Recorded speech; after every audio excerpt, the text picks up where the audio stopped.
Hi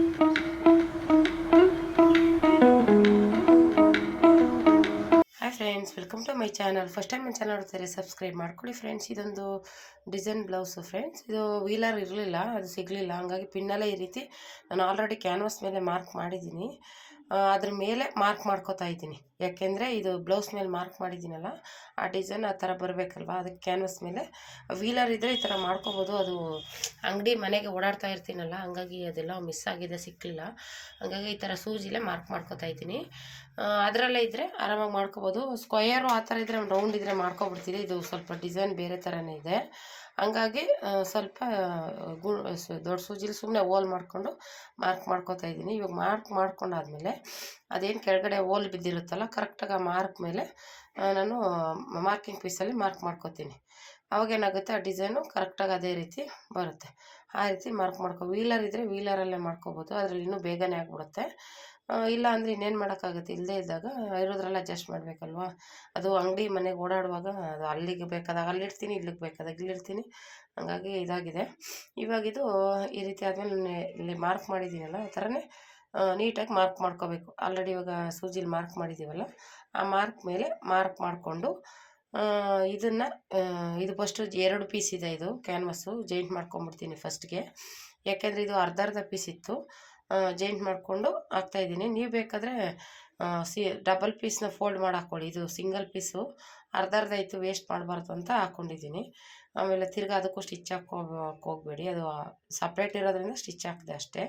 ಇವಾಗ ಅದು ಏನು ಮಾರ್ಕ್ ಇದೆಯಲ್ಲ, ಆ ಮಾರ್ಕ್ ಮೇಲೆ ಸೂಜಿ ಮಾರ್ಕ್ ಇದೆಯಲ್ಲ, ಅದ್ರ ಮೇಲೆ ಮಾರ್ಕರಲ್ಲಿ ಮಾರ್ಕ್ ಮಾಡ್ಕೋಬೇಕು. ಅದು ಡಿಸೈನ್ ಹೇಗಿದೆ ಆ ರೀತಿ ಮಾರ್ಕ್ ಮಾಡಿಕೊಂಡು ಇವಾಗ ಇದನ್ನು ನೀವು ಐರನ್ ಬೇಕಾದರೂ ಮಾಡ್ಕೋಬೋದು. ನಾನು ಐರನ್ ಮಾಡಿಲ್ಲ. ಇದು ಐರನ್ ಮಾಡೋ ಕ್ಯಾನ್ವಾಸ್ ಆದರೆ ಐರನ್ ಮಾಡ್ಕೋಬೋದು. ಇಲ್ಲ ಅಂದರೆ ನಾನು ಐರನ್ ಏನು ಮಾಡೋಕ್ಕೆ ಹೋಗಿಲ್ಲ, ಮಾಮೂಲಿ ಲೈನಿಂಗ್ ಮೇಲೆ ಇಟ್ಟು ಸ್ಟಿಚ್ ಮಾಡ್ಕೋತೀನಿ ಫಸ್ಟ್ಗೆ. ಅದು ನೋಡಿ ಈ ರೀತಿ ಮಾರ್ಕಿಂಗ್ ಬಂದಿದೆ. ಇವಾಗ ಇದನ್ನು ಸುತ್ತ ಒಂದು ಸ್ಟಿಚ್ ಹಾಕೊಂಬಿಟ್ಟು ಫಸ್ಟ್ಗೆ, ಆಮೇಲೆ ಅದೇನು ಮಾರ್ಕ್ ಮಾಡಿರ್ತೀವಲ್ಲ ಅದ್ರ ಮೇಲೆ ಒಂದು ಸ್ಟಿಚ್ ಹಾಕ್ಕೋಬೇಕು. ಯಾಕೆಂದರೆ ನಾವು ಸ್ಟಿಚ್ ಮಾಡಿದಾಗ ಕರೆಕ್ಟಾಗಿ ಅದ್ರ ಮೇಲೆ ಬರಬೇಕು ಡಿಸೈನ್. ಇದು ಶೈನಿಂಗ್ ಇರೋದು ಒಳಗಡೆ ಹೋಗೋ ಥರ ಮಾಡ್ಕೊಳ್ಳಿ. ಅಕಸ್ಮಾತ್ ಐರನ್ ಮಾಡಿದಾಗಲೂ ಅದು ಮೆಲ್ಟಾಗಿ ಅಂಟ್ಕೊಂಬಿಡುತ್ತೆ. ನಾವು ಉಲ್ಟಾ ಮಾಡಿದಾಗ ಅದು ಮೇಲೆ ಬರೋದು ಬೇಡ, ಲೈನಿಂಗ್ಗೆ ಅಂಟ್ಕೋಬೇಕು. ಆ ಥರ ಈ ರೀತಿ ಇಟ್ಕೊಳ್ಳಿ. ಸುತ್ತ ನೀಟಾಗಿ ಮಧ್ಯ ಮಾರ್ಕ್ ನೋಡಿಕೊಂಡು ಗುಂಡು ಪಿನ್ ಹಾಕ್ಕೊಳ್ಳಿ. ಈ ರೀತಿ ಹಾಕ್ಕೊಂಡಾದ್ಮೇಲೆ ಫಸ್ಟು ಸುತ್ತ ಒಂದು ಸ್ಟಿಚ್ ಹಾಕ್ಕೊಂಬಿಟ್ಟು ಆಮೇಲೆ ಅದು ಡಿಸೈನ್ ಹೇಗಿದೆ ಹಾಗೆ ಒಂದು ಸ್ಟಿಚ್ ಹಾಕ್ತೀನಿ. ಯಾಕೆಂದರೆ ಡಿಸೈನ್ ಮೇಲೆ ಒಂದು ಸ್ಟಿಚ್ ಹಾಕ್ಕೊಂಬಿಟ್ರೆ ನಾವು ಬ್ಲೌಸ್ ಪೀಸ್ ಮೇಲೆ ಇಟ್ಟು ಸ್ಟಿಚ್ ಅದರೇ ಮಾರ್ಕ್ ಮೇಲೆ ಮಾಡಿದ್ರೆ ನೀಟಾಗಿ ಬರುತ್ತೆ ಫಿನಿಶಿಂಗು, ಅವಾಗ ನಮ್ಗೆ ಹೆಚ್ಚು ಕಮ್ಮಿ ಬರೋಲ್ಲ. ಅದಕ್ಕೋಸ್ಕರ ಈ ರೀತಿ ಫಸ್ಟ್ಗೆ ಕ್ಯಾನ್ವಾಸ್ ಮೇಲೆ ತುದಿಗೆ ಒಂದು ಸ್ಟಿಚ್ ಹಾಕ್ಕೊಂಬಿಡ. ಐರನ್ ಮಾಡಿದ್ರೆ ಇದು ಸ್ಟಿಚಿಂಗು ಬೇಕಾಗಿರಲ್ಲ ಫ್ರೆಂಡ್ಸ್. ಐರನ್ ಮಾಡಿಕೊಂಡ್ರೆ ನೀಟಾಗಿ ಕುತ್ಕೊಂಡ್ಬಿಡುತ್ತೆ.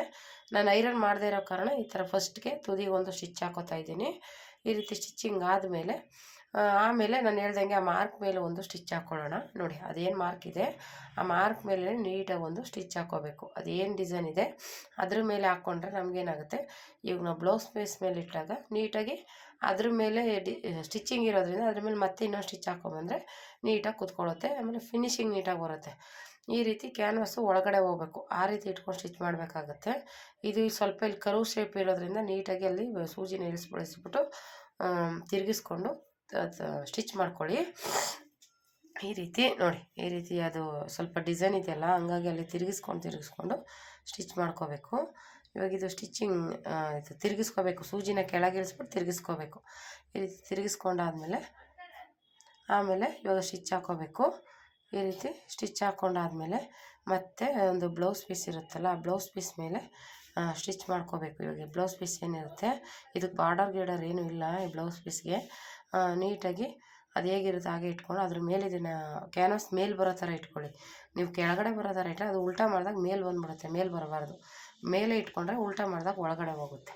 ಲೈನಿಂಗು ಮತ್ತು ಬ್ಲೌಸ್ ಪೀಸ್ ಮಧ್ಯೆ ಮೇಲೆ ಹೋಗುತ್ತೆ. ನೀವು ಐರನ್ ಮಾಡಿದಾಗ ಅದು ಮೆಲ್ಟಾಗಿ ನೀಟಾಗಿ ಕೂತ್ಕೊಳ್ಳುತ್ತೆ, ಫಿನಿಶಿಂಗಾಗೂ ಇರುತ್ತೆ ಕ್ಯಾನ್ವಾಸು. ಹಂಗಾಗಿ ಈ ರೀತಿ ಫಸ್ಟ್ಗೆ ನೋಡಿಕೊಂಡು ಅದು ಕರೆಕ್ಟಾಗಿ ಮಾರ್ಕಿಂಗ್ ಅದು ಲೈನಿಂಗ್ ಪೀಸು ಮತ್ತು ಬ್ಲೌಸ್ ಪೀಸ್ ಮಧ್ಯೆ ನೀಟಾಗಿ ಇಟ್ಕೊಂಡು ಒಂದು ಲೆವೆಲ್ಗೆ ಗುಂಡು ಪಿನ್ಗಳು ಹಾಕ್ಕೊಂಡು ಸ್ಟಿಚಿಂಗ್ ಮಾಡ್ಕೋಬೇಕಾಗುತ್ತೆ. ಆಲ್ರೆಡಿ ಈ ಥರ ಇಟ್ಕೊಂಡು ಒಂದು ಆಲ್ರೆಡಿ ಸ್ಟಿಚ್ ಮಾಡಿದ್ದೀವಲ್ಲ ಕ್ಯಾನ್ವಾಸ್ ಮೇಲೆ, ಅದ್ರ ಮೇಲೇ ಬ್ಲೌಸ್ ಪೀಸ್ ಇಟ್ಕೊಂಡು ಸ್ಟಿಚ್ ಮಾಡ್ಕೊಳ್ಳಿ. ಅವಾಗೇನಾಗುತ್ತೆ, ನೀಟಾಗಿ ಬರುತ್ತೆ. ಅದೇನು ಶೇಪ್ ಇದೆ ಅದೇ ಶೇಪಲ್ಲೇ ಸ್ಟಿಚ್ ಮಾಡ್ಕೋಬೇಕು. ಅದು ಸ್ಟಿಚಿಂಗ್ ಆದಮೇಲೆ ಕ್ಯಾನ್ವಾಸು ಮತ್ತು ಬ್ಲೌಸ್ ಪೀಸು ಲೈನಿಂಗು ಮೂರನ್ನು ಕಟ್ ಮಾಡಿ ತೆಗೆದುಬಿಡಿ. ಮಧ್ಯ ಹೆಣ್ಣು ನಾವು ಸ್ಟಿಚ್ ಮಾಡಿರ್ತೀವಲ್ಲ ಅದರಲ್ಲಿ ಒಂದು ಅರ್ಧ ಇಂಚ್ ಬಿಟ್ಬಿಟ್ಟು ತೆಗೆದುಬಿಡಿ. ತೆಗೆದುಬಿಟ್ಮೇಲೆ ಆಮೇಲೆ ಅದು ನ್ಯಾಚ್ ಹಾಕ್ಕೊಂಡು ಉಲ್ಟಾ ತಿರುಗಿಸ್ಕೊಂಡ್ರೆ ನಮಗೆ ಆ ಡಿಸೈನು ಫಿನಿಶಿಂಗಾಗಿ ನೀಟಾಗಿ ಬರುತ್ತೆ. ಈ ರೀತಿ ಡಿಸೈನ್ನ ಮಾಡ್ಕೋಬೋದು. ಇದು ಆಲ್ರೆಡಿ ನಾನು ಒಂದು ಸಲನೂ ಹೊಲ್ದಿಲ್ಲ ಫ್ರೆಂಡ್ಸ್, ಇದು ಫಸ್ಟ್ ಟೈಮ್ ಕೊಟ್ಟರು ಈ ಡಿಸೈನ್ ಹೊಲಿರಿ ಅಂತ. ಇದರಲ್ಲಿ ಇನ್ನೂ ತುಂಬ ಡಿಸೈನ್ ಇದೆ, ಅವರು ಅದನ್ನೆಲ್ಲ ಲೆಸ್ ಮಾಡಿ ನಮಗೆ ಈ ಶೇಪ್ ಮಾಡಿ ಇಷ್ಟು ಮಾಡ್ಕೊಳ್ಳಿ ಸಾಕು, ಅದು ಅಷ್ಟೊಂದು ಹೆವಿ ಬೇಡ ಅಂಥೇಳಿ ಅದರಲ್ಲಿ ಅರ್ಧ ಡಿಸೈನ್ ಲೆಸ್ ಮಾಡಿದ್ದಾರೆ. ಮೇಲೆ ಇನ್ನೂ ಡಿಸೈನ್ ಬರುತ್ತೆ, ಅದು ಡೀಪ್ ಮೇಲೆ ಅದು ಬೇಡ ಅಂಥೇಳಿ ಆ ಶೇಪ್ ಮಾತ್ರ ಕೊಡಿ ಸಾಕು ಅಂಥೇಳಿ ನಮಗೆ ಆ ಥರ ಹೇಳಿರೋದ್ರಿಂದ ಈ ಸ್ವಲ್ಪ ನಾನು ಆಗಲೇ ಹೇಳ್ದಂಗೆ ಇವಾಗ ಅರ್ಧ ಇಂಚ್ ಬಿಟ್ಬಿಟ್ಟು ಶೇಪ್ಗೆ ಕರೆಕ್ಟಾಗಿ ಕಟ್ ಮಾಡ್ಕೊಳ್ಳಿ. ಕಟ್ ಮಾಡಿಕೊಂಡು ನ್ಯಾಚ್ ಹಾಕ್ಕೋಬೇಕು. ಆ ಮೂಲೆಯಲ್ಲಿ ನೀಟಾಗಿ ಹಾಕ್ಕೊಳ್ಳಿ ನ್ಯಾಚು. ಬಟ್ಟೆ ಗಿಟ್ಟೆ ಕಟ್ ಮಾಡಿದ್ರೆ ತಿರುಗಿಸಿದಾಗ ಓಪನ್ ಆಗಿಬಿಡುತ್ತೆ. ಅದನ್ನು ನೋಡಿಕೊಂಡು ಕರೆಕ್ಟಾಗಿ ಹೊಲಿಗೆಗೆ ಇದಾಗಬಾರ್ದು, ಆ ರೀತಿ ನೀವು ನ್ಯಾಚ್ ಹಾಕ್ಕೋಬೇಕು ಅಲ್ಲಿ ಮೂಲೆಯಲ್ಲಿ. ಯಾಕೆಂದರೆ ಅದಕ್ಕೆ ಸ್ವಲ್ಪ ಡಿಸೈನ್ ಆಗಿರೋದ್ರಿಂದ ತಿರುಗಿಸೋಕ್ಕೆ ಕಷ್ಟ ಆಗಿಬಿಡುತ್ತೆ. ಅದಕ್ಕೋಸ್ಕರ ಆ ರೀತಿ ಸ್ಟಿಚಿಂಗ್ ಆದಮೇಲೆ ತಿರುಗಿಸ್ಕೊಳ್ಳಿ ನೀಟಾಗಿ ತಿರುಗಿಸ್ಕೊಂಡಾದ್ಮೇಲೆ ಅದ್ರ ಮೇಲೆ ಲೇಸ್ ಕೊಡಬೇಕು. ಮತ್ತು ಮೇಲ್ಗಡೆ ಒಂದು ಡಿಸೈನ್ ಮಾಡಬೇಕು. ಅದು ಬಂದ್ಬಿಟ್ಟು ಒಂದು 2 ಇಂಚಿಗೆ ಪೀಸ್ ಕಟ್ ಮಾಡಿಕೊಂಡು 2 ಇಲ್ಲ 2.5 ಇಂಚಿಗೆ ಪೀಸ್ ಕಟ್ ಮಾಡಿಕೊಂಡು ಮಾಡುವಂಥ ಡಿಸೈನ್ ಅದು ನೀಟಾಗಿ ಮಾಡ್ಕೋಬೇಕು. ಈ ಥರ ಫಸ್ಟ್ಗೆ ಈ ಥರ ನ್ಯಾಚ್ ಹಾಕ್ಕೊಂಡು ನಾನು ಹೇಳ್ದಾಗೆ ನೀಟಾಗಿ ಹಾಕ್ಕೊಳ್ಳಿ. ಒಂಚೂರು ದಾರ ಕಟ್ಟಾದ್ರೂ ಅದು ಓಪನ್ ಆಗುತ್ತೆ, ಮತ್ತು ಉಲ್ಟಾ ತಿರುಗಿಸಿದಾಗ ನಿಮಗೆ ಓಪನ್ ಆಗಿಬಿಡುತ್ತೆ. ಮತ್ತು ನಾವು ಅದು ಸ್ಟಿಚ್ ಹಾಕಿದ್ರೆ ಏನಾಗುತ್ತೆ, ಏರುಪೇರು ಆಗಿಬಿಡುತ್ತೆ. ಅದಕ್ಕೋಸ್ಕರ ನ್ಯಾಚ್ ಹಾಕುವಾಗಲೇ ನೋಡ್ಕೊಂಡು ಹಾಕ್ಕೊಳ್ಳಿ ಅಷ್ಟೇ. ಇದೇನು ಪಾಯಿಂಟ್ ಒಳಗೆ ಏನು ಹಾಕೋದು ಬೇಡ, ಡಿಸೈನ್ ಇರೋದ್ರಿಂದ ಉಲ್ಟಾ ತಿರುಗಿಸ್ಕೊಂಡ್ರೆ ಸಾಕು. ತಿರುಗಿಸ್ಕೊಂಡು ಪಾಯಿಂಟ್ ಒಳಗೆ ಹಾಕ್ಕೊಂಡ್ರೆ ಸಾಕು. ಬೇರೆ ಒಂದಕ್ಕೆ ಲೈನಿಂಗ್ ಮೇಲೆ ಪಾಯಿಂಟ್ ಒಳಗೆ ಹಾಕ್ತಿದ್ವಲ್ಲ, ಇದಕ್ಕೆ ಹಾಕೋಕ್ಕಾಗಲ್ಲ. ಯಾಕಂದರೆ ಇಲ್ಲಿ ಸ್ವಲ್ಪ ಡಿಸೈನ್ ಈ ರೀತಿ ಡೊಂಕಾಸ್ ಇದೆ, ಒಂದು ಸ್ವಲ್ಪ ಮೇಲೆ ಕೆಳಗೆ ಇದೆಯಲ್ಲ, ಹಂಗಾಗಿ ಅದು ಪಾಯಿಂಟ್ ಒಳಗೆ ಹಾಕೋಕ್ಕಾಗಲ್ಲ. ಹಂಗಾಗಿ ಡೈರೆಕ್ಟಾಗಿ ತಿರುಗಿಸ್ಬಿಟ್ಟು ಪಾಯಿಂಟ್ ಒಳಗೆ ಹಾಕ್ಕೊಂಬಿಡಿ ಅಷ್ಟೇ. ನಾನು ಇಲ್ಲಿ ಮಾಡ್ತಾಯಿದ್ದೀನಿ ನೋಡಿ, ಆ ಥರ ಒಂದು ಸೂಜಿ ತೊಗೊಂಡು ಮೇಲೆ ತುದಿನ ಎತ್ಕೊಳ್ಳಿ. ಅದು ಯಾಕೆಂದರೆ ತುದಿ ಮೇಲೆ ಬರಬೇಕಲ್ವ ಡಿಸೈನು, ಅದ್ರ ಮೇಲೆ ಲೇಸ್ ಹಚ್ಚಬೇಕು. ಅದಕ್ಕೋಸ್ಕರ 2 ಕಡೆನೂ ನೀಟಾಗಿ ತೆಗೆದುಬಿಟ್ಟು ಇವಾಗ ಮಾಮೂಲಿ ಪಾಯಿಂಟ್ ಒಳಗೆ ಹಾಕ್ಕೊಂಡು ಡಿಸೈನ್ ರೆಡಿ ಆಗುತ್ತೆ. ಅದ್ರ ಪಕ್ಕದಲ್ಲಿ ಇನ್ನೊಂದು ಡಿಸೈನ್ ರೆಡಿ ಮಾಡಬೇಕು. ಲೇಸು ಕೊಡಬೇಕು, ಮತ್ತು ಅದು ನಾನು ಹೇಳ್ದಂಗೆ ಆಗಲೇ 2 ಇಂಚು ಇಲ್ಲ 2.5 ಇಂಚು ಆ ಸೈಜ್ ನೋಡ್ಕೊಳ್ಳಿ. ನಾನೊಂದು 2.5 ಇಂಚು ತೊಗೊಂಡಿದ್ದೀನಿ ಪೀಸು. 2.5 ಇಂಚಕ್ಕೆ ಕಟ್ ಮಾಡಿಕೊಂಡು ನೀಟಾಗಿ ಅದನ್ನು ಸ್ಟಿಚ್ ಮಾಡ್ಕೋಬೇಕಾಗುತ್ತೆ. ಮೂಲೆ ಆಕಾರದಲ್ಲಿ ಫೋಲ್ಡ್ ಮಾಡಿ ಮಾಡ್ಕೋಬೇಕು. ಫಸ್ಟಿಗೆ ಇದನ್ನು ಈ ರೀತಿ ಒಂದು ಪಾಯಿಂಟ್ ಒಳಗೆ ಹಾಕ್ಕೊಂಬಿಡಿ ಫಸ್ಟಿಗೆ. ಆಮೇಲೆ ಅದನ್ನು ರೆಡಿ ಮಾಡ್ಕೋಬೇಕು. ಆಮೇಲೆ ನೆಕ್ಕೇನು ಸ್ಟಿಚ್ ಮಾಡಿರ್ತೀವಲ್ಲ, ನೆಕ್ಕಿಗೆ ಒಂದು ಅರ್ಧ ಇಂಚು ಮಾರ್ಕ್ ಮಾಡ್ಕೊಬಿಡಿ. ಯಾಕೆಂದರೆ ಅದ್ರ ಮೇಲೆ ನಾವು ಇದು 2.5 ಇಂಚ್ ಪೀಸ್ ಕಟ್ ಮಾಡ್ಕೊಂಡಿರ್ತೀವಿ, ಅದು ಡಿಸೈನ್ನ ಫೋಲ್ಡ್ ಮಾಡಿ ಸ್ಟಿಚ್ ಮಾಡ್ಕೊಳ್ಳೋಕ್ಕೆ. ಇಲ್ಲಾಂದರೆ ಹಂಗೆ ಹೊಲಿತೀನಿ ಅಂದರೂ ಹೊಲಿಬೋದು, ಏರ್ಪೇರ್ ಆಗಿಬಿಡುತ್ತೆ. ಒಂದು ಅರ್ಧ ಇಂಚಿಗೆ ಮಾರ್ಕ್ ಮಾಡ್ಕೊಂಬಿಟ್ರೆ ಅವಾಗ ನೀಟಾಗಿ ಫಿನಿಶಿಂಗ್ ಆಗಿರುತ್ತೆ ಅಷ್ಟೇ. ಈ ರೀತಿ ಫಸ್ಟ್ಗೆ ಪಾಯಿಂಟ್ ಒಳಗೆ ಹಾಕ್ಕೊಂಡು ಅದು ತಿರುಗಿಸ್ತೀವಲ್ಲ, ಅಲ್ಲಿ ಬಂದ್ಬಿಟ್ಟು ಸೂಜಿನ ಕೆಳಗಿಳಿಸ್ಬಿಟ್ಟು ತಿರುಗಿಸ್ಕೊಳ್ಳಿ, ಫಿನಿಶಿಂಗ್ ಬರುತ್ತೆ. ಆವಾಗ ನಮಗೆ ಫಿನಿಶಿಂಗ್ ನೀಟಾಗಿ ಕಾಣಿಸುತ್ತೆ ಡಿಸೈನ್ ಇಲ್ಲ. ಇಲ್ಲಾಂದರೆ ಏನಾಗುತ್ತೆ, ಅಲ್ಲಿ ಗಂಟು ಥರ ಆಗೋದು ಆ ಥರ ಎಲ್ಲ ಆಗ್ತಾ ಇರುತ್ತೆ. ಅದನ್ನು ನೋಡ್ಕೊಂಡು ನೋಡಿ, ಈ ರೀತಿ ತಿರುಗಿಸ್ಕೊಳ್ಳಿ. ಸೂಜಿನ ಕೆಳಗಿಳಿಸ್ಬಿಟ್ಟು ಆ ಡಿಸೈನ್ ಆ ಥರ ಇದೆ ಅಂತಲ್ಲ, ಯಾವ ಡಿಸೈನ್ ಆದರೂ ಮೂಲೆ ಥರ ಕರ್ವ್ ಥರ ಇರೋ ಡಿಸೈನ್ಗೆ ಈ ಥರ ಸೂಜಿ ಕೆಳಗಿಳಿಸ್ಬಿಟ್ಟೆ ತಿರುಗಿಸ್ಕೋಬೇಕು. ಇದು ಒಂದು ಟಿಪ್ಸು. ನೀವು ಯಾವುದೇ ಡಿಸೈನ್ ಆದ್ರೂ ಆ ರೀತಿ ಮಾಡ್ಕೋಬೇಕು. ಸೂಜಿನ ಕೆಳಗಿಳಿಸಿ ತಿರುಗಿಸ್ಕೋಬೇಕು. ಕ್ರಾಸ್ ಆಗಲಿ ರೌಂಡ್ ಶೇಪ್ ಆಗಲಿ ಆ ಥರದಕ್ಕೆಲ್ಲ ಆ ರೀತಿ ಮಾಡ್ಕೋಬೇಕು. ನಾನಿಲ್ಲಿ ಮಾಡ್ತಾಯಿದ್ದೀನಲ್ಲ, ಸೂಜಿನ ಕೆಳಗಿಳಿಸಿ ತಿರುಗಿಸ್ಕೊಂಡು ಸ್ಟಿಚಿಂಗ್ ಮಾಡ್ಕೋಬೇಕಾಗುತ್ತೆ. ಈ ರೀತಿ ನೋಡಿ, ಈ ರೀತಿ ಫುಲ್ಲು ಸ್ಟಿಚ್ ಮಾಡ್ಕೋಬೇಕು. ಈ ರೀತಿ ಸ್ಟಿಚಿಂಗ್ ಆದಮೇಲೆ ನಾನು ಹೇಳ್ದಂಗೆ ಅದು ಬೇರೆ ಪಟ್ಟಿಗಳನ್ನ ರೆಡಿ ಮಾಡ್ಕೋಬೇಕಾಗುತ್ತೆ. ಇದಕ್ಕೆ ಸ್ವಲ್ಪ ಇವರು ಸ್ಲೀವ್ಲೆಸ್ಸೇ ಹೇಳಿದರು. ಸ್ಲೀವೆಲ್ಲ ಇದ್ದಿರೋ ಅದು ಬಟ್ಟೆ ಸಾಕಾಗ್ತಾ ಇರಲಿಲ್ಲ, ಎಕ್ಸ್ಟ್ರಾ ಬಟ್ಟೆನೇ ತರಬೇಕಾಗೋದು. ಆದರೆ ಇವರು ಸ್ಲೀವ್ಲೆಸ್ ಹೇಳಿರೋದ್ರಿಂದ ಸ್ಲೀವ್ದು ಬಟ್ಟೆ ಎಲ್ಲ ಉಳಿಯುತ್ತಲ್ವ, ಆ ಡಿಸೈನ್ಗೆ ಅಡ್ಜಸ್ಟ್ ಮಾಡ್ಕೋಬೋದು. ಅವರು ಇನ್ನೂ ಬೇರೆ ದೊಡ್ಡ ಡಿಸೈನ್ ಹೇಳಿದರು, ಅದಕ್ಕೆ ಬಟ್ಟೆ ಸಾಲೋದಿಲ್ಲ ಅಂದ್ಬಿಟ್ಟು ನಾನೇನು ಮಾಡಿದೆ, ಅವರು 2 ಡಿಸೈನ್ ಆಪ್ಷನ್ ಕೊಟ್ಟಿದ್ದರು. ಬಟ್ಟೆ ನೋಡಿಕೊಂಡು ಇವೆರಡರಲ್ಲಿ ಯಾವುದಾದ್ರೂ ಹೊಲಿರಿ ಅಂತ. ಅದು ಇನ್ನೂ ಜಾಸ್ತಿ ಡಿಸೈನ್ ಇತ್ತು, ಆಮೇಲೆ ಬಟ್ಟೆ ಇನ್ನೂ ಜಾಸ್ತಿ ಬೇಕದು. ಹಂಗಾಗಿ ಅದು ಬೇಡ ಅಂದ್ಬಿಟ್ಟು ನಾನು ಈಸಿ ಡಿಸೈನ್ನೇ ಮಾಡ್ಕೊಡ್ತೀನಿ ಅಂತ ಅವ್ರಿಗೆ ಹೇಳಿದೆ. ಇದು ಬಟ್ಟೆ ಜಾಸ್ತಿ ಬೇಕಾದಕ್ಕೆ ಇದಾದರೆ ಅಡ್ಜಸ್ಟ್ ಮಾಡ್ತೀನಿ ಅಂದ್ಬಿಟ್ಟು ಈ ಡಿಸೈನ್ ಸೆಲೆಕ್ಟ್ ಮಾಡಿಕೊಂಡೆ. ನೋಡಿ, ಈ ರೀತಿ ರೆಡಿ ಆಯಿತು. ಇವಾಗ ಇದು ಸ್ಟಿಚಿಂಗ್ ಆದಮೇಲೆ ಸುತ್ತ ಒಂದು ಸ್ಟಿಚ್ ಹಾಕ್ಕೋಬೇಕು. ನೋಡಿ, ಡಿಸೈನ್ ಈ ರೀತಿ ಬಂದಿದೆ. ಇವಾಗ ಸುತ್ತ ಒಂದು ಸ್ಟಿಚ್ ಹಾಕ್ಕೊಂಬಿಡ್ಬೇಕು. ಅದಕ್ಕೂ ಅಷ್ಟೇ ಪಿನ್ ಹಾಕ್ಕೊಳ್ಳಿ. ಪಿನ್ ಹಾಕ್ಕೊಂಡು ನೀಟಾಗಿ ಆ ಕಡೆ ಈ ಕಡೆ ಸರಿಸ್ಕೊಂಡು ಸ್ಟಿಚ್ ಮಾಡ್ಕೊಳ್ಳಿ. ಇಲ್ಲಾಂದರೆ ಲೂಸ್ ಬಂದುಬಿಟ್ರೆ ನಮಗೆ ಮೇಲೆ ರಿಂಕಾಸ್ ಥರ ಬಂದುಬಿಡುತ್ತೆ. ಬಟ್ಟೆ ಲೂಸ್ ಇರುತ್ತಲ್ಲ, ಹಾಗಾಗಿ ಮೇಲೆ ರಿಂಕಾಸ್ ಥರ ಎದ್ದು ಬಿಡುತ್ತೆ. ಹಾಗಾಗಿ ನೀಟಾಗಿ ಆ ಕಡೆ ಈ ಕಡೆ ಎಲ್ಲ ಸವರಿಸ್ಕೊಂಡು ಸ್ಟಿಚಿಂಗ್ ಹಾಕ್ಕೋಬೇಕು ಅಷ್ಟೇ. ಇದು ಈ ರೀತಿ ಸ್ಟಿಚಿಂಗ್ ಹಾಕ್ಕೊಂಡಾದ್ಮೇಲೆ ಕೆಳಗಡೆ ಫೋಲ್ಡ್ ಮಾಡೋಕ್ಕೆ ಹೋಗ್ಬಾರ್ದು, ಯಾಕಂದರೆ ಲೇಸ್ ಕೊಡಬೇಕು. ಅದಕ್ಕೋಸ್ಕರ ನಾನೇನು ಕೆಳಗಡೆ ಫೋಲ್ಡ್ ಮಾಡಲ್ಲ, ಡಿಸೈನ್ ಎಲ್ಲ ಆದಮೇಲೆ ಲಾಸ್ಟಲ್ಲಿ ಫೋಲ್ಡ್ ಮಾಡ್ತೀನಿ. ಇವಾಗ ಈ ರೀತಿ ಫಸ್ಟಿಗೆ ಸ್ಟಿಚಿಂಗ್ ಹಾಕ್ಕೊಂಡಾದ್ಮೇಲೆ ನಾನು ಹೇಳ್ದಂಗೆ ಒಂದು ಎರಡೂವರೆ ಇಂಚಿಗೆ ನಾನು ಪೀಸ್ ಕಟ್ ಮಾಡ್ಕೊಂಡಿದ್ದೀನಿ. ನೀವು ಅದೇ ರೀತಿ ಈ ರೀತಿ ನೋಡಿ ಮಾರ್ಕ್ ಮಾಡ್ಕೋಬೇಕು. ಅದು ಒಂದು ಅರ್ಧ ಇಂಚಿಗೆ ಮಾಡಿಕೊಂಡ್ರು ಸಾಕು, ಇಲ್ಲ 1 ಇಂಚೇ ನಿಮ್ಗೆ ನೋಡಿ, ಒಂದು ಅರ್ಧ ಇಂಚು ಇಲ್ಲ 1 ಇಂಚು ಮಾಡ್ಕೊಂಡು ಇದು ಎಕ್ಸ್ಟ್ರಾ ಪೀಸ್ ತೊಗೋತಾ ಇದ್ದೀನಿ. ಇವಾಗ ಕಟ್ ಮಾಡ್ಕೋತಾ ಇದ್ದೀನಿ 2 ಇಂಚಿಗೆ. ನಾನು ಹೇಳಿದ್ನಲ್ಲ 2 ಇಂಚು ಇಲ್ಲ 2.5 ಇಂಚ್ ತೊಗೊಳ್ಳಿ, ಅದಕ್ಕಿಂತ ಜಾಸ್ತಿ ಬೇಡ. 2 ಇಂಚ್ ಆದರೆ ಇನ್ನೂ ಚಿಕ್ಕದಾಗಿ ಬರುತ್ತೆ, 2.5 ಆದರೆ ಒಂದು ಮೀಡಿಯಮಾಗಿ ಬರುತ್ತೆ. 3 ಇಂಚ್ ಆ ಥರ ಎಲ್ಲ ತೊಗೊಳಕ್ಕೆ ಹೋಗಬೇಡಿ, 2 ಇಲ್ಲ 2.5 ಇಂಚು ತೊಗೊಳ್ಳಿ ಸಾಕು. ನೋಡಿ ನಾನು ಸುಮ್ಮನೆ ಒಂದು ಪೀಸ್ ಮಾಡಿ ತೋರಿಸ್ತಾ ಇದ್ದೀನಿ ಯಾವ ರೀತಿ ಬರುತ್ತೆ ಡಿಸೈನ್ ಅಂತ. ಈ ರೀತಿ ಇವಾಗ ಇದನ್ನು ಕಟ್ ಮಾಡಿಕೊಂಡು ಒಂದು ಎರಡೂವರೆ ಕಟ್ ಮಾಡ್ಕೊಂಡಿದ್ದೀನಿ ನೋಡಿ. ಕಟ್ ಮಾಡ್ಕೊಂಡು ಇವಾಗ ಇದನ್ನು ಈ ರೀತಿ ಫೋಲ್ಡ್ ಮಾಡ್ಕೋಬೇಕು, ಡಬಲ್ ಫೋಲ್ಡ್ ಮಾಡಿ ಮೂಲೆ ಸೇರಿಸಿ, ಮತ್ತು ಆ ಇನ್ನೊಂದು ಮೂಲೆ ಸೇರಿಸಿ, ಮತ್ತೆ ಮೂಲೆ ಸೇರಿಸಿ ಈ ರೀತಿ ಸ್ಟಿಚ್ ಮಾಡ್ಕೋಬೇಕು. ಇವಾಗ ಇದನ್ನು ನೋಡಿ ಈ ರೀತಿ ಸ್ಟಿಚ್ ಮಾಡ್ಕೊಂಡಾದ್ಮೇಲೆ ಇದು ನಾವು ಆ ಬ್ಲೌಸ್ ಪೀಸ್ ಮೇಲೆ ಇಟ್ಟು ಅದನ್ನು ಮಣಿ ಹೊಲಿಬೇಕಾಗುತ್ತೆ. ಆ ಥರ ಬರೋ ಡಿಸೈನ್ ಇದು. ಆಲ್ರೆಡಿ ನಾನು ಒಂದು ವೀಡಿಯೋ ಹಾಕಿದ್ದೀನಿ ಈ ಥರ ಡಿಸೈನ್, ಅದು ರೌಂಡ್ ನೆಕ್ ಇದೆ. ಇದು ಬಂದ್ಬಿಟ್ಟು ಸೈಡಲ್ಲಿ ಮಾತ್ರ ಬರುತ್ತೆ, ನಾನು ಇಲ್ಲಿ ತೋರಿಸ್ತಾ ಇದ್ದೀನಲ್ಲ ಈ ಥರ ಇಟ್ಕೊಂಡು ಸ್ಟಿಚ್ ಮಾಡ್ಕೋಬೇಕು. ಇದನ್ನು ಸ್ಟಿಚ್ ಮಾಡಿಬಿಟ್ಟು ಅದನ್ನು ಹಿಂಗೆ ಮಧ್ಯದಲ್ಲಿ ಫೋಲ್ಡ್ ಮಾಡಿ ಒಂದು ಮಣಿ ಸ್ಟಿಚ್ ಮಾಡ್ಕೊಳ್ಳೋದು ಅಷ್ಟೇ. ಇದೊಂಥರ ಡಿಸೈನ್ ಆಗುತ್ತೆ ನೋಡಿ, ಒಂಥರ ಬಾಕ್ಸ್ ಟೈಪಲ್ಲಿ ಬರುತ್ತೆ ನೋಡಿ. ಈ ಥರ ಒಂದು ಸ್ಕ್ವಯರ್ ಶೇಪಲ್ಲಿ ಬರುತ್ತೆ ಡಿಸೈನ್. ಈ ರೀತಿ ಸ್ಟಿಚ್ ಮಾಡ್ಕೋಬೇಕು. ಈ ರೀತಿ ಮಾಡ್ಕೋಬೇಕಂದ್ರೆ ನಾನು ಹೇಳ್ದಂಗೆ ಎರಡೂವರೆ ಇಂಚಿಗೆ ಪೀಸ್ಗಳನ್ನ ರೆಡಿ ಮಾಡ್ಕೋಬೇಕು. 2 ಕಡೆಗೂ ಬೇಕಲ್ಲ, ಹಂಗಾಗಿ 2.5 ಇಂಚಿಗೆ ರೆಡಿ ಮಾಡ್ಕೋಬೇಕು. ಸ್ವಲ್ಪ ಕೆಮ್ಮು ಫ್ರೆಂಡ್ಸ್, ಅದು ಹುಷಾರಿಲ್ಲ, ಆದರೆ ವೀಡಿಯೋಗಳು ಹಾಕ್ತಾ ಇರೋಕ್ಕಾಗಲ್ವಲ್ಲ, ಹಂಗೆ ಪೆಂಡಿಂಗ್ ಉಳ್ಕೊಂಬಿಡುತ್ತೆ ಅಂದ್ಬಿಟ್ಟು ಹಾಕ್ತಾಯಿದ್ದೀನಿ. ಈಗ ಪರವಾಗಿಲ್ಲ, ಆರಾಮಾಗಿದ್ದೀನಿ. ಆದರೂ ಸ್ವಲ್ಪ ಮಧ್ಯದಲ್ಲಿ ಮಾತಾಡೋ ಕೆಮ್ಮು ಬರ್ತಾ ಇರುತ್ತೆ. ನೀವೇನಾದರೂ ಫಸ್ಟ್ ಟೈಮ್ ನನ್ನ ಚಾನಲ್ ನೋಡ್ತಾ ಇದ್ರೆ ಸಬ್ಸ್ಕ್ರೈಬ್ ಮಾಡ್ಕೊಂಡು ನೋಡಿ ಫ್ರೆಂಡ್ಸ್. ಈ ವಿಡಿಯೋ ಇಷ್ಟ ಆದರೆ ಒಂದು ಲೈಕ್ ಕೊಡಿ, ಏನಾದರೂ ಡೌಟ್ಸ್ ಇದ್ದರೆ ಕಮೆಂಟ್ ಮಾಡಿ.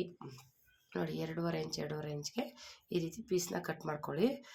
ಒಂದು 2 ಪೀಸ್ ಕಟ್ ಮಾಡ್ಕೊಳ್ಳಿ. ಸಾಕಾಗಲಿಲ್ಲ ಅಂದರೆ ಬೇಕಾದ್ರೆ ಇನ್ನೂ ಒಂದು ರೆಡಿ ಮಾಡ್ಕೋಬೋದು. ಅದೇನು ಹೆಚ್ಚಿಗೆ ಇಡ್ಸಲ್ಲ, ಒಂದು 5-6 ಪೀಸ್ ತೊಗೊಳುತ್ತೆ ಅಷ್ಟೇ.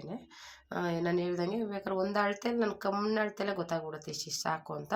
ನಾನು ಹಂಗೇನೆ 2.5 ಇಂಚದು ಅಳತೆ ಮಾಡ್ಕೊಂಡು ಕಟ್ ಮಾಡ್ಕೋತಾ ಇದ್ದೀನಿ. ಇವಾಗ ಇದನ್ನು ನಾನು ಆವಾಗಲೇ ತೋರಿಸೋದ್ನಲ್ಲ ಹಾಗೆ ಫೋಲ್ಡ್ ಮಾಡ್ಕೋಬೇಕು. ಎಲ್ಲನೂ ರೆಡಿ ಮಾಡಿ ಇಟ್ಕೋಬೇಕು. ಫಸ್ಟ್ಗೆ ಈ ಥರ ಮೂಲೆ ಸೇರಿಸ್ಕೊಂಡು ಮತ್ತೆ ಇನ್ನೊಂದು ಮೂಲೆ ಸೇರಿಸಿ ಮತ್ತೆ ಇನ್ನೊಂದು ಮೂಲೆ ಆ ಥರ ಫೋಲ್ಡ್ ಮಾಡ್ಕೋಬೇಕು. ನೀವು ಆಲ್ರೆಡಿ ಒಂದು ಪೀಸನ್ನ ತಗೊಂಡು ಈ ಥರ ಫೋಲ್ಡ್ ಮಾಡಿ ಟ್ರೈ ಮಾಡ್ಕೊಳ್ಳಿ ಫಸ್ಟು, ಆಮೇಲೆ ಈಸಿಯಾಗಿ ಮಾಡ್ಕೋಬೋದು. ಅದೇನು ಕಷ್ಟ ಏನಿಲ್ಲ. ಮೂಲೆ ಸೇರಿಸ್ಕೊಳ್ಳೋದು ಅಷ್ಟೇ. 3 ಸಲ ಫೋಲ್ಡ್ ಆಗುತ್ತೆ ಅದು. ಆಮೇಲೆ ಹಂಗೆ ಫೋಲ್ಡ್ ಆದಮೇಲೆ ಅದನ್ನು ಸೈಡ್ಗೆ ಇಟ್ಕೊಳ್ಳೋಣ. ಅದೇ ರೀತಿ ಎಲ್ಲ ಪೀಸನ್ನು ರೆಡಿ ಮಾಡ್ಕೊಂಬಿಟ್ಟು ಆಮೇಲೆ ಅದು ಡಿಸೈನ್ಗೆ ರೆಡಿ ಮಾಡಬೇಕಾಗುತ್ತೆ. ನಾನು ಹೇಳ್ದಂಗೆ ಒಂದು ಅರ್ಧ ಇಂಚಿಗೆ ಅದು ಮಾರ್ಕ್ ಮಾಡ್ಕೊಂಡಿರ್ತೀವಲ್ಲ, ಅದರ ಮೇಲೆ ಸ್ಟಿಚ್ ಮಾಡಿದ್ರೆ ಆಯಿತು. ಅದು ಸ್ಟಿಚ್ ಮಾಡಬೇಕಾದ್ರೆ ಇದು ನೀಟಾಗಿ ಇದ್ರ ಕಚ್ಚಾ ಬಟ್ಟೆನೆಲ್ಲ ನೀಟಾಗಿ ತೆಗೆದುಬಿಡಿ. ಅದರಲ್ಲೇನು ತುದಿ ಇರುತ್ತಲ್ಲ, ಸ್ಟಿಚಿಂಗ್ ಎಷ್ಟಿರುತ್ತೆ ಅಷ್ಟಕ್ಕೆ ಬಿಟ್ಟು ಎಕ್ಸ್ಟ್ರಾ ಬಟ್ಟೆನ ತೆಗೆದುಬಿಡಿ.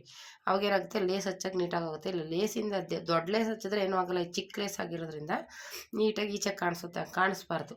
ಅದಕ್ಕೋಸ್ಕರ ನೀಟಾಗಿ ಕಟ್ ಮಾಡಿಕೊಂಡು ನಾನಿಲ್ಲಿ ಅರ್ಧ ಇಂಚಿಗೆ ಮಾರ್ಕ್ ಮಾಡಿದ್ನಲ್ಲ, ಅದ್ರ ಮೇಲೆ ನೀಟಾಗಿ ಇಟ್ಕೊಂಡು ಸ್ಟಿಚ್ ಮಾಡ್ಕೊಳ್ಳಿ ಅಷ್ಟೇ. ಅದು ಅದೇ ರೀತಿ ಎಲ್ಲನೂ ಒಂದು ಕೆಳಗೊಂದು ಗ್ಯಾಪ್ ಕೊಡಬಾರ್ದು.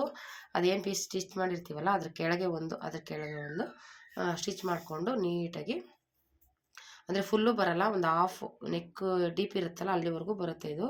ಅಲ್ಲಿಂದ ಸ್ವಲ್ಪ ಲೇಸ್ ಕೊಟ್ಟು ಡಿಸೈನ್ ಚೇಂಜ್ ಮಾಡ್ಕೋಬೇಕು. ಹಂಗಾಗಿ ನೋಡಿ ಒಂದು ಮಾರ್ಕ್ ಈ ಥರ ಮಾಡ್ಕೋತಾ ಇದ್ದೀನಿ ಅರ್ಧ ಇಂಚಿಗೆ. ಈ ರೀತಿ ಮಾಡ್ಕೋಬೇಕು. ಮಾಡಿಕೊಂಡು 2 ಕಡೆಯೂ ಇದೇ ರೀತಿ ಮಾಡೋದು. ಈ ರೀತಿ ಫಸ್ಟ್ ಮಾಡಿಕೊಂಡು ಒಂದು ಸ್ಟಿಚ್ ಹಾಕ್ಕೊಂಬಿಡೋಣ ನೀಟಾಗಿ. ಇಲ್ಲೇನಿರುತ್ತೆ ನೋಡಿ ಈ ರೀತಿ ಸ್ಟಿಚ್ ಮಾಡ್ಕೋಬೇಕು. ಮೇಲ್ಗಡೆ ಸ್ಟಿಚ್ ಫೋಲ್ಡಿಂಗ್ ಹೋಗುತ್ತೆ, ಅದು ನೋಡ್ಕೊಂಡು ಸ್ಟಿಚ್ ಮಾಡ್ಕೊಳ್ಳಿ. ಜಾಯಿಂಟ್ ಮಾಡ್ತೀವಲ್ವ ಶೋಲ್ಡರ್ನ, ಅದಕ್ಕೆ ಅದ್ರ ಮೇಲೆ ಹೋಗಬೇಡಿ, ಕೆಳಗಡೆಗೇ ತಗೊಳ್ಳಿ. ಯಾಕೆಂದರೆ ಶೋಲ್ಡರ್ ಜಾಯಿಂಟ್ ಮಾಡಿದಾಗ ಡಿಸೈನು ಬೇರೆ ಥರನೇ ಆಗಿಬಿಡುತ್ತೆ. ಅದಕ್ಕೋಸ್ಕರ ಇವಾಗ ಅದ್ರ ಕೆಳಗೊಂದೊಂದನ್ನೇ ನೀಟಾಗಿ ಸ್ಟಿಚ್ ಮಾಡಿಕೊಂಡು, ಅದು ಮಣಿ ಬೇಡ ಅಂತ ಹೇಳಿದ್ರು ಅವರು. ಒಂದೊಂದು ಸಲ ಒಂದೊಂದು ಥರ ಹೇಳ್ತಾರೆ. ಮಣಿ ಇಟ್ಟರೆ ಅದು ಚೆಂದ, ಅವರು ಅದೇನೋ ಬೇರೆ ಥರದ್ದೇ ಮಣಿಗಳನ್ನ ಹೊಲ್ಕೋತಾರಂತೆ. ಮಾಮೂಲಿ ಗೋಲ್ಡ್ ಕಲರ್ ಮಣಿ ಎಲ್ಲ ಅದು ಶೈನಿಂಗ್ ಹೋಗ್ಬಿಡುತ್ತೆ, ಬೇಡ ಅಂತ ಹೇಳಿದ್ರು. ಹಂಗಾಗಿ ಬರೀ ಸ್ಟಿಚ್ ಮಾಡಿ, ನಾನು ಇನ್ನೊಂದು ಬ್ಲೌಸ್ದು ಕಟ್ಟಿಂಗು ಸ್ಟಿಚಿಂಗು ಹಾಕಿದ್ದೀನಿ ನೋಡಿ, ಅದು ಒಂಥರ ಡಿಸೈನ್ ಚೆನ್ನಾಗಿದೆ, ಫ್ರಿಲ್ ಡಿಸೈನ್ ಅದು. ಅದಕ್ಕೂ ಹಂಗೆ ಮಣಿ ಇಡಬೇಕಾಗಿತ್ತು, ಬೇಡ ಅಂದರು. ಮಣಿ ಬೇಡ, ಅದು ಬೆಳ್ಳಗಾಗ್ಬಿಡುತ್ತೆ, ಅದೇನೋ ಬೇರೆ ಮಣಿನೇ ಅಂಟಿಸ್ಕೊತೀನಿ ಸ್ಟಿಚ್ ಮಾಡ್ಕೊತೀನಿ ಅಂದರು. ನಾವು ಮಾಮೂಲಿ ಡಿಸೈನ್ ಮಾಡೋದು ಮಾಡಿಕೊಟ್ಟಿದ್ದೀವಿ, ಅವ್ರು ಮಣಿ ಬೇಡ ಅಂದರು. ಹಂಗಾಗಿ ಇದಕ್ಕೂ ಅದೇ ಥರ ಬರುತ್ತೆ. ಹಾಗಾಗಿ ಈ ರೀತಿ ಸ್ಟಿಚಿಂಗ್ ಆದಮೇಲೆ ಇವಾಗ ಅದ್ರ ಮೇಲೆ ಒಂದು ಲೇಸ್ ಹಚ್ಕೊಳ್ಳೋಣ. ಚಿಕ್ಕದಾಗಿ ಹಚ್ಚಿದ್ರೇ ಚೆಂದ, ಲೇಸು ದೊಡ್ಡದು ಹಚ್ಚಬಾರ್ದು. ನೋಡಿ ನನಗೆ ತೋರಿಸ್ತಾಯಿಲ್ಲ, ಆ ರೀತಿ ಫೋಲ್ಡ್ ಮಾಡಿ ಒಂದು ಸ್ಟಿಚ್ ಹಾಕ್ಕೊಂಡ್ರೆ ಅದು ಡಿಸೈನ್ ರೆಡಿ ಆಗುತ್ತೆ, ಅಷ್ಟೇ ಇದು. ಮತ್ತು ಇವಾಗ ಅದು ಎಕ್ಸ್ಟ್ರಾ ಥರ ಬಟ್ಟೆ ಇದ್ದರೆ ತೆಗೆದುಬಿಡಿ. ಲೇಸ್ ಹಚ್ಚಿದಾಗ ನೀಟಾಗಿ ಒಳಗೆ ಕವರ್ ಆಗಿಬಿಡ್ಬೇಕು ಅದು ಡಿಸೈನು, ಈಚೆಗೆ ಕಾಣಿಸ್ಬಾರ್ದು. ಆ ಬಟ್ಟೆ ನಾವು ಸ್ಟಿಚ್ ಮಾಡಿರೋ ಬಟ್ಟೆ ಕಾಣಿಸ್ಬಾರ್ದು, ಅದಕ್ಕೋಸ್ಕರ ಆ ಥರ ಬಟ್ಟೆನ ನೀಟಾಗಿ ಕಟ್ ಮಾಡಿಕೊಂಡು, ಇವಾಗ ಅದು ಇದು ಅಲ್ಲದೆ ನಾನು ಚಿಕ್ಕದು ಲೇಸ್ ಹಚ್ತಾ ಇರೋದು, ಹಂಗಾಗಿ ಅದ್ರ ಮೇಲೆ ಸಾಕು ಅನಿಸುತ್ತೆ ಅದು ಲೇಸು. ಅದು ಕವರ್ ಆಗಬೇಕು, ಅದೇನು ಜಾಯಿಂಟ್ ಮಾಡಿರ್ತೀವಲ್ಲ ಪಟ್ಟಿ ಪೀಸ್ಗಳನ್ನ, ಅದು ಕವರ್ ಆಗೋಕ್ಕೋಸ್ಕರ ಲೇಸ್ ಹಚ್ತಾ ಇರೋದು. ಲೇಸ್ ಹಚ್ಚಿಬಿಟ್ಟು ಕೆಳಗಡೆಯಿಂದ ಡಿಸೈನ್ ಕವರ್ ಆಗುತ್ತೆ, ಮೇಲ್ಗಡೆಯಿಂದ ನಾವು ಇಲ್ಲಿ ಅಟ್ಯಾಚ್ ಮಾಡ್ಕೊಂಬಿಡ್ಬೇಕು. ಆಮೇಲೆ ಅದು ಕೆಳಗಡೆಯಿಂದ ಡಿಸೈನ್ನ ನಾವು ಕ್ಲೋಸ್ ಮಾಡ್ಕೋಬೇಕು. ಒಂಥರ ಬೆಟ್ಟದ ಥರ ಹಿಂಗೆ ಮೇಲೆ ಬಂದು ಕೆಳಗೆ ಬಂದು ಮೇಲೆ ಹೋಗ್ಬೇಕು, ಆ ಥರ ಬರುತ್ತೆ ಇದು ಡಿಸೈನು. ನೀವು ಆಲ್ರೆಡಿ ತಮ್ನೇಲಲ್ಲಿ ನೋಡಿರ್ತೀರ ಡಿಸೈನ್ ಹೇಗಿದೆ ಅಂತ, ಆ ರೀತಿ ಬರುತ್ತೆ ನೋಡಿ. ಇವಾಗ ಇದನ್ನು ಲೇಸ್ನ ಅದ್ರ ಮೇಲೆ ಹಚ್ಕೊಂಡು ಇಲ್ಲಿಗೆ ಕೆಳಗಡೆ ಸ್ಟಾಪ್ ಮಾಡ್ತೀನಿ, ನೆಕ್ವರೆಗೂ ಫುಲ್ಲು ತೊಗೊಳ್ಳಲ್ಲ. ಅದು ಎಷ್ಟು ಹೊಲ್ದಿದ್ದೀನಿ ಅಲ್ಲಿಗೆ ಸ್ಟಾಪ್ ಮಾಡಿ, ಮತ್ತು ತುದಿಗೂ ಬೋರ್ಡ್ ಕಾಣಬಾರ್ದು ಅಂತ ಅಲ್ಲಿಗೂ ಒಂದು ಲೇಸ್ ಕೊಟ್ಟಿದ್ದೀನಿ. ಈ ರೀತಿ ಕೊಟ್ಟಮೇಲೆ ಮತ್ತೆ ಇದು ಮೇಲೆ ಕೆಳಗೆ ಇರುತ್ತಲ್ಲ, ಅದಕ್ಕೂ ಲೇಸ್ ಹಚ್ಕೊಂಡ್ಬಿಟ್ಟು ರೆಡಿ ಮಾಡ್ಕೋಬೇಕು. ಈ ರೀತಿ ಡಿಸೈನು ರೆಡಿ ಆಗುತ್ತೆ ನೋಡಿ, ತುಂಬಾ ಚೆನ್ನಾಗಿ ಕಾಣಿಸುತ್ತೆ. ಆಮೇಲೆ ಇದಕ್ಕೆ ಡೋರಿ ಸ್ಟಿಚ್ ಮಾಡಬೇಕು. ಮತ್ತು ಈ ರೀತಿ ಸ್ಟಿಚಿಂಗ್ ಆಯಿತು ನೋಡಿ. ಹಿಂಗಾದ್ಮೇಲೆ ಆ ಮಣಿ ಸ್ಟಿಚ್ ಮಾಡಿಕೊಂಡ್ರೆ ನಮಗೆ ಡಿಸೈನ್ ರೆಡಿ ಆಗುತ್ತೆ. ಈ ರೀತಿ ಒಂದು ತುದಿ ನೋಡಿಕೊಂಡು ತೆಗೀರಿ, ಬಟ್ಟೆ ಹುಷಾರಾಗಿ ಕಟ್ ಮಾಡಿ. ಒಂಚೂರು ಆ ಕಡೆ ಈ ಕಡೆ ಕಟ್ ಮಾಡಿಬಿಟ್ರೆ ಮತ್ತೆ ಅದು ಸರಿ ಮಾಡೋಕ್ಕಾಗಲ್ಲ, ಹಂಗಾಗಿ ನೋಡ್ಕೊಂಡು ಕಟ್ ಮಾಡಿ. ಈ ರೀತಿ ರೆಡಿ ಆಯಿತು ಡಿಸೈನು. ಇವಾಗ ನಾನು ಹೇಳ್ದಂಗೆ ಇಲ್ಲೊಂದು ಮಣಿ ಹೊಲಿದ್ಬಿಟ್ರೆ ಚೆನ್ನಾಗಿರುತ್ತೆ. ಅವ್ರ ಮಣಿ ಬೇಡ ಅಂದಿದ್ದಕ್ಕೆ ನಾನು ಹಂಗೆ ಸುಮ್ಮನೆ ಸ್ಟಿಚ್ ಮಾಡಿದ್ದೀನಿ. ಹಂಗೆ ಸ್ಟಿಚ್ ಮಾಡಿಬಿಟ್ರೆ ಡಿಸೈನು ರೆಡಿ ಆಗುತ್ತೆ. ಇದೇ ಥರ ಆ ಕಡೆನೂ ರೆಡಿ ಮಾಡ್ಕೋಬೇಕು. ರೆಡಿ ಮಾಡಿಬಿಟ್ಟು ಮತ್ತು ಕೆಳಗಡೆನೂ ಲೇಸ್ ಕೊಡಬೇಕು. ಕೆಳಗಡೆ ಏನಿದೆ ಆ ಕಡೆನೂ ಲೇಸ್ ಕೊಡಬೇಕು ನೀಟಾಗಿ. ಕೆಳಗಡೆನೂ ಲೇಸ್ ಕೊಟ್ಬಿಟ್ರೆ ಇಲ್ಲಿ ಡಿಸೈನು ರೆಡಿ ಆಗುತ್ತೆ ನೋಡಿ, ಈ ರೀತಿ ಬರುತ್ತೆ. ಆ ಕಡೆನೂ ಇದೇ ರೀತಿಯೇ ರೆಡಿ ಮಾಡಬೇಕು. ಇಲ್ಲಿ ಕೆಳಗಡೆ ಲೇಸ್ ಕೊಡಬೇಕು. ಅದು ನಾನು ಇದಕ್ಕೆ ಲೇಸ್ ಅಟ್ಯಾಚ್ ಮಾಡಿದಾಗ ನಾನು ವೀಡಿಯೋ ಮಾಡೋಕ್ಕಾಗಲಿಲ್ಲ, ಒಂದು ಕಡೆದು ಮಾತ್ರ ರೆಡಿ ಮಾಡಿದ್ದೀನಿ. ಇವಾಗ ಆ ಕಡೆದೆಲ್ಲ ರೆಡಿ ಆದಮೇಲೆ ಬ್ಲೌಸ್ ಈ ರೀತಿ ಬರುತ್ತೆ ನೋಡಿ friends. Thank you for watching friends.